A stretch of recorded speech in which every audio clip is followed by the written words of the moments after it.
It's funny, right? Like, on the one hand, you've got all these casual games in India now, just fun little time killers on your phone. Right. But then you've also got this, I don't know, this whole other world, like these shadowy offshore gaming platforms promising, insane riches.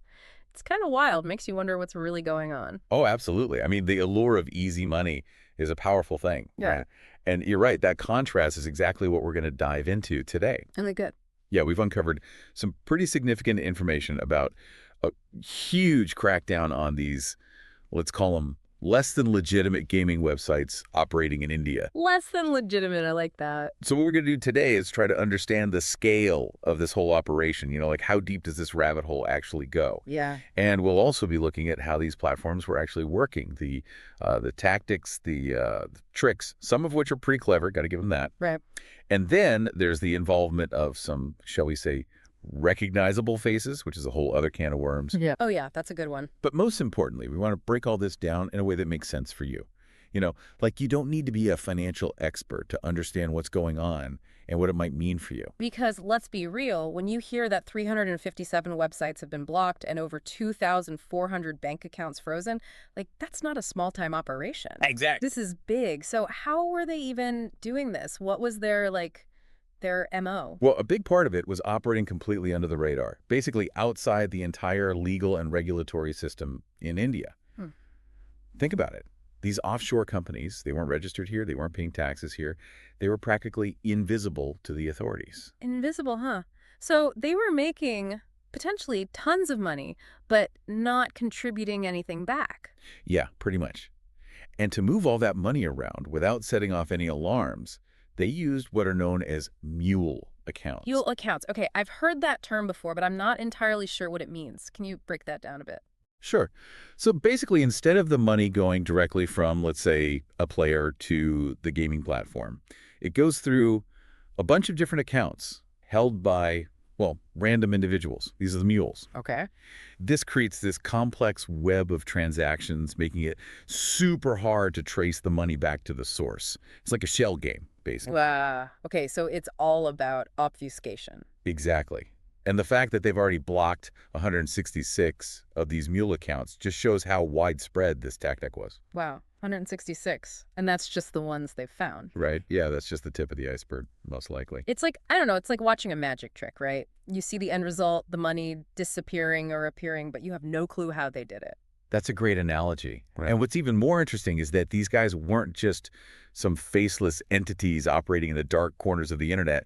They were actually, how do I put this? They were kind of out there. Out there, what do you mean? Well, there's this whole celebrity endorsement angle. Yes, the celebrity angle. You're scrolling through your feed, and suddenly there's a Bollywood star or a famous cricketer telling you how amazing this new gaming platform is.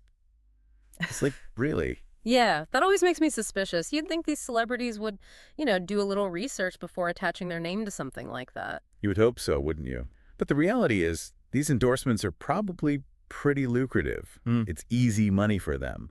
But it also lends legitimacy to these platforms, even if they're totally shady. And that could lead people, their fans, to invest in something that's, well, risky at best. So basically, when you see those ads, especially the ones with those ridiculous names, like what was it? Mega Jackpot Fantasy Casino Ultra Spin Pro? Yeah, exactly. You're saying we should be extra careful? Extra careful. I mean, think about it. If it sounds too good to be true, it probably is. And that flashy branding, the celebrity endorsements, it's all a distraction, a smokescreen to hide what's really going on. So this crackdown, 350 plus websites taken down, that's just the beginning, right? This feels like a much bigger story. Oh, absolutely. This is just one piece of the puzzle. We're talking about 700 other gaming firms currently being investigated. This isn't just a couple of bad apples. It's a systemic problem. And when you consider that they've already frozen 126 crore in just 2 cases, it really hits home how much money we're talking about. 126 crore, that's insane. And you know what else is crazy?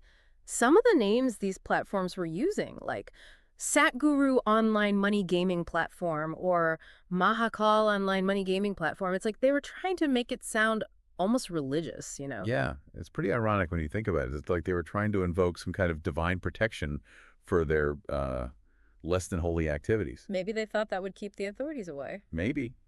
Or maybe they just had a weird sense of humor. Speaking of timing, this all happens right before the IPL, which, as we all know, is like prime time for betting. It's not a coincidence. Woo. The government knows that illegal betting explodes during big sporting events like the IPL.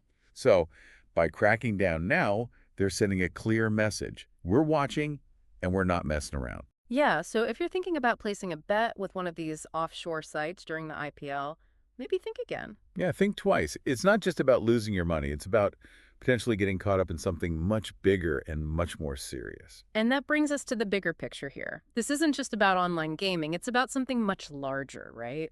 Absolutely. The government is worried about the money, of course, but they're also worried about where that money is going. These mule accounts, they're untraceable. That money could be funding all sorts of illegal activities, stuff that could even threaten national security. Wow, so something that seems like harmless fun, a little online gambling, could actually be connected to much darker things. Exactly. It's a chain reaction. And it all starts with that seemingly harmless click on a betting ad. So the takeaway here is pretty simple.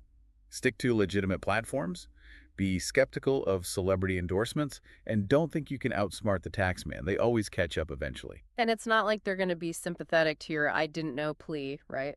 Nope, not at all. They'll just tell you, you should have known better. One of our sources actually compared using these illegal sites to throwing your money into the Arabian Sea. You're not getting it back, and you only have yourself to blame. Ouch, that's a pretty harsh analogy.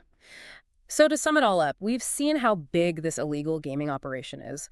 Hundreds of websites shut down, thousands of bank accounts frozen. We've talked about their sneaky tactics, especially the use of mule accounts. And then there's the celebrity endorsement angle, which is just, well, it's a mess. It is. And all of this points to one thing. This is just the beginning. There are hundreds more companies being investigated, so this story is far from over. Definitely not over. And the key for you is to be aware, to be informed. Don't just blindly trust anything you see online, especially when it comes to promises of easy money. Do your research, stick to legitimate platforms, and you'll be fine. So, as we wrap up, think about this. We all love the convenience and the fun stuff that the internet offers, but it's important to be a responsible digital citizen. We need to be aware of the potential consequences of our actions online, not just for ourselves, but for everyone. Absolutely. What might seem like a harmless click or a quick bet could have ripple effects that we never even imagined. It's something to keep in mind. Food for thought, for sure. Definitely.